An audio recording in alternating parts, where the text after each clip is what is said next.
하늘이 노하였는지 연신 벼락이 내리꽂히는 청량산의 밤은 짐승들조차 숨을 죽이는 공포의 도가니였습니다. 억수같이 쏟아지는 빗줄기는 땅 위의 모든 흔적을 지워버리려 하고 그 거친 빗속을 뚫고 한 사내가 피 묻은 도끼를 지팡이 삼아 산등성이를 오르고 있었습니다. 평생을 사람의 목숨을 앗으며 무법자로 살아온 산적 두목장칠은 바위 틈새에서 새어나오는 기이하고도 은은한 금빛 서광에 홀린 듯 발걸음을 멈추었습니다. 비린내 나는 혈투 끝에 돌아가던 길, 과연 죽음의 향기만 가득하던 이 황량한 산중에서 그를 기다리고 있는 것은 하늘의 축복일까요? 아니면 마지막 심판일까요? 이 고요한 빗무리가 품고 있는 비밀은 무엇이며 왜 하필 피 묻은 손을 가진 그에게 모습을 드러낸 것인지 그 기묘한 인연의 서막이 지금 열리려 합니다. 거친 숨을 몰아쉬며 빗물을 닦아내던 장칠은 발치에 놓인 금빛 꿰짝을 발견하고는 도끼날을 세워 주위를 경계했습니다. 산신령이 노한 밤에 이런 해괴한 물건이 놓여 있다니 정녕 나를 데려가려는 저승의 물건인가? 조심스레 꿰짝의 뚜껑을 들어 올리자 칠흑 같은 어둠을 밀어내는 눈부신 광채와 함께 비단에 쌓인 갓난아이가 방긋 웃으며 그를 맞이했습니다. 천둥 소리에 놀라 울 법도 하거늘 어찌 이리 맑은 눈으로 피 묻은 도끼를 든 나를 보고 웃는단 말이냐? 차마 아이를 빗속에 두고 갈 수 없어 품에 안고 돌아온 산채에는 횃불을 밝힌 채 두목을 기다리던 산적들이 기괴한 광경에 넋을 잃었습니다.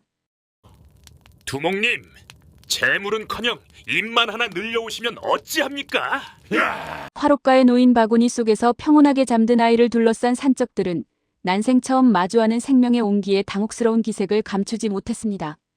이 아이는 산이 내게 준 선물이나 다름없으니 누구든 이 아이의 몸에 손끝 하나 대는 자는 내 손에 죽을 줄 알아라.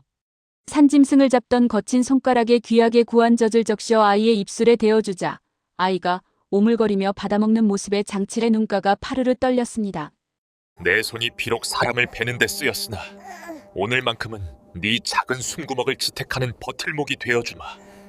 아이의 이름은 연꽃처럼 맑게 자라라는 뜻의 연이라 지어주었고 어느덧 산적들은 도끼질 대신 아이를 위한 장난감을 깎는 데 시간을 보냈습니다. 세상 천지에 사람 잡던 산적 놈들이 나무 인형이나 깎고 앉아있다니 귀신이 곡할 노릇입니다. 몇 해가 지나 훌쩍 자란 연이는 산짐승들과 마치 형제처럼 어울렸고 연이가 손을 흔들면 사나운 늑대들조차 꼬리를 흔들며 다가왔습니다. 아버지, 이 아이들이 저녁에 비가 올 거래요.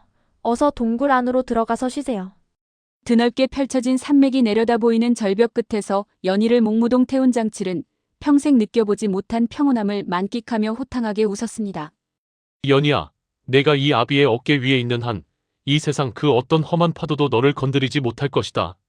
연희가 길가에 시들어 비틀어진 들꽃을 가엾게 여겨 부드럽게 쓰다듬자 꽃잎이 순식간에 생기를 되찾고 은은한 빛을 뿜으며 만개했습니다.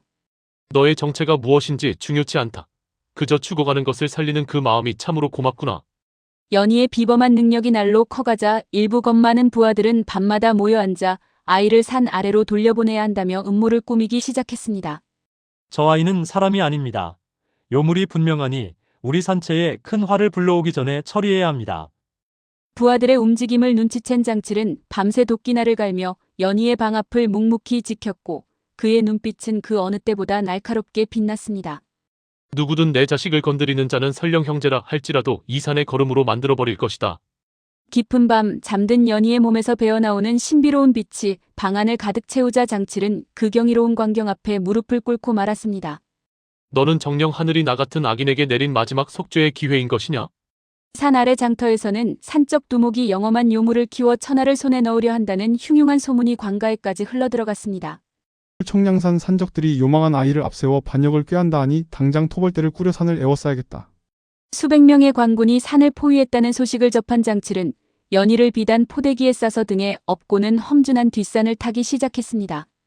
연희야, 잠시만 눈을 감고 있거라. 이 아비가 너를 위해 세상에서 가장 안전한 곳을 찾아낼 테니. 절벽 끝에 몰린 장칠은 자신을 향해 겨눠진 수많은 화살촉 앞에서도 오직 등에 업힌 아이의 안위만을 걱정하며 앞을 가로막았습니다. 그 요물을 넘기고 투항하라. 그러면 내 놈의 목숨 줄 만큼은 하루 더 연장해주마. 두려움에 떨던 연희가 장칠의 등에 얼굴을 묻고 눈물을 흘리자 갑자기 온 산이 진동하며 하늘에서 거대한 빛의 기둥이 내려왔습니다. 아버지, 제발 아프지 마세요. 제가 사람들의 마음속에 있는 미움을 다 가져갈게요.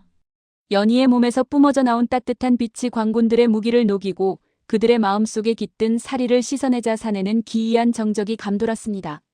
이것이 어찌 요물의 힘이란 말이냐. 내 평생 이토록 따스하고 거룩한 기운은 처음 느껴보는구나. 무기를 내려놓고 무릎을 꿇은 광군들 사이로 장칠은 아이를 내려놓고 지난날 자신이 저질렀던 죄가를 떠올리며 뜨거운 눈물을 쏟았습니다. 사람의 피로 얼룩졌던 이 손이 오늘 너의 눈물로 인해 비로소 사람의 손이 된 것 같구나. 그날 이후 산적들은 뿔뿔이 흩어졌으나 사람들은 청량산 깊은 곳에 자애로운 아버지와 세상을 비추는 아이가 살고 있다는 이야기를 전했습니다. 길을 잃고 헤매던 중 고운 빛을 따라갔더니 웬 노인이 아이와 함께 시든 꽃을 가꾸고 있더군. 이제는 도끼 대신 호미를 든 장칠과 그 곁에서 나비들과 춤을 추는 연희의 모습 위로 지지 않는 영원한 봄날의 햇살이 내리쬐었습니다. 연희야, 내가 내게 온 그날부터 나의 세상은 단 한 번도 겨울인 적이 없었단다. 피 묻은 도끼를 내려놓게 만든 것은 강력한 법도도 서슬퍼런 칼날도 아닌 작고 연약한 생명이 건넨 무조건적인 사랑이었습니다. 오늘도 청량산의 바람은 가장 거친 마음조차 녹여버린 그 위대한 기적의 이야기를 숲의 노래로 실어 나르고 있습니다.